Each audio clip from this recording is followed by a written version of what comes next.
भरली वांगी बनवणार आहोत मसाला।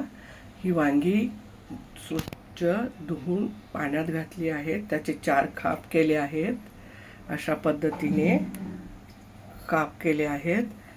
हे शेंगदाणे भाजून वाटून घेतलेले आहेत। एक टोमॅटो बारीक चिरून घेतलेला आहे। बारीक चिरलेला एक मोठा कांदा आहे।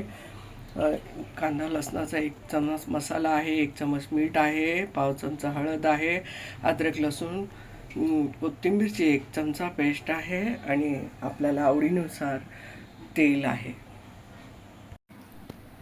कांदा लसणाचा मसाला आपण शेंगदाण्याच्या कुटात टाकून घेतला आहे। अद्रकची पेस्ट टाकून घेतली आहे। पाव चमचा हळद घेतली आहे आणि 1 चमचा चवीप्रमाणे तुम्हाला जसं लागेल तसं मीठ वापरा। आपण हे सगळं एकजीव मिक्स करून घेत आहोत हाताने। व्यवस्थित मिक्स करायचं आहे।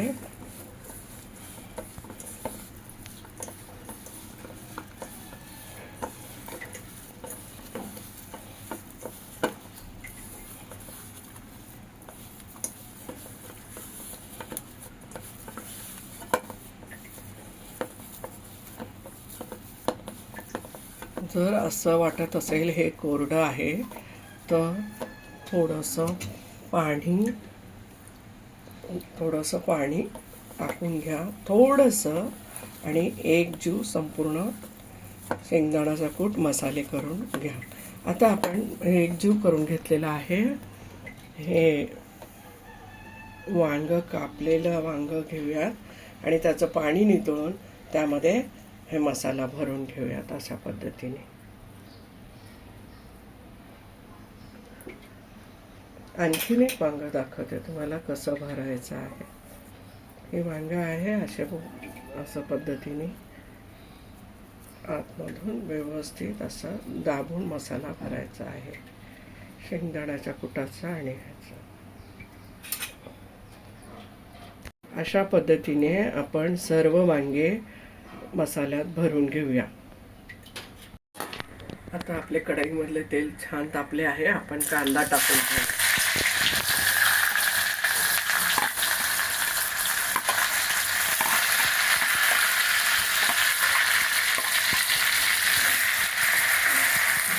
कांदा टाकून 1-2 सेकंद होतात कडकडीत तेल टाकल्यामुळे। आता आपण वांगी पण त्यात टाकून घेऊया।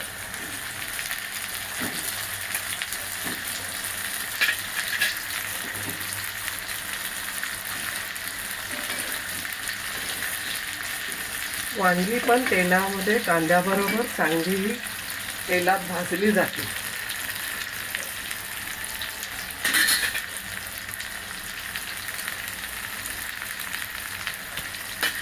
राहिलेला शेंगदाण्याच्या कुटाचा मसाला त्याच्यात थोडंसं पाणी घालून संपूर्ण अशा पद्धतीने करून घेऊया। आपण वांगी भाजली चांगल्या प्रकारे तेलात फ्राय झाली की आपण त्याच्यावरती ओतणार आहोत। आपण वांगे कसे फ्राय होतात हे पाहूया। कांद्याबरोबर वांगे सुद्धा चांगले तेलामध्ये फ्राय होत आहेत आणि वांगे असे फ्राय केले की 10 मिनिटातच भरली वांगी सुंदर प्रकारे बनते। जास्त वेळ लागत नाही म्हणून तेलामध्ये कांद्यामध्ये वांगी फ्राय करून घेणं अत्यावश्यक आहे आणि भाजी एकदम वांगी इतकी रुचकर लागते।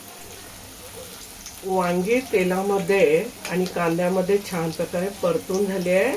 कांदाही तांबड्या रंगाचा झाला आहे आणि वांग्यांना सुद्धा कलर चेंज झालेला आहे पाहत आहात। आता आपण टोमॅटो एक बारीक कापून घेतलेला होता तो हे टाकून घेऊया।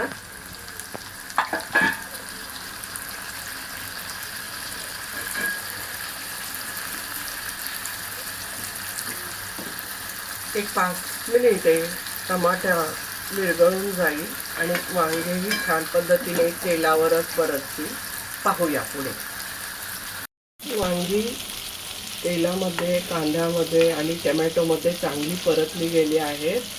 टोमॅटो सुद्धा विरघळून गेलेले आहेत. आता आपण ते मसाल्याचं, शेंगदाण्याच्या मसाल्याचं पाणी जे होतं उरलेलं, त्यात थोडंसं पाणी घालून अर्धी वाटी, 1 वाटी, जसं तुम्हाला आवडेल असं तुम्ही घाला. आम्हाला जास्त पाणी नाही करायचं आहे म्हणून केलं नाही आहे. जर करायचं असेल तर तुम्ही घालू शकता. आपण चवीप्रमाणे मीठ टाकलेलं आहे, मसाले टाकलेले आहेत. आता उकळी आलेली आहे वांग्यांना, त्या भाजीला. तर आपण भरली वांग्यांना काय करूया, बारीक गॅसवरती 10 मिनिटे शिजवून घेऊया. आता आपली भरली वांगी 10 मिनिटे झाली आहेत. उघडून पाहूयात तयार झाली आहेत का. ओ वाव, सुंदर झाली आहे. वास किती सुगंध येतोय. बघता क्षणी असं वाटते की ते पटकन खावं. हे त्याच्यात कमी मसाला घातल्यामुळे लहान मुलं सुद्धा ही भाजी चपाती, भाकरी बरोबर, भाताबरोबर खाऊ शकता. आपण सर्व करूया. आता आपण भरली वांगी सर्व करून घेतलेली आहे. जेवणासाठी रेडी चपाती आणि भरली वांगी मी माझ्या मुलाला देत आहे. मस्त खा, स्वस्त रहा, आनंदित रहा. धन्यवाद.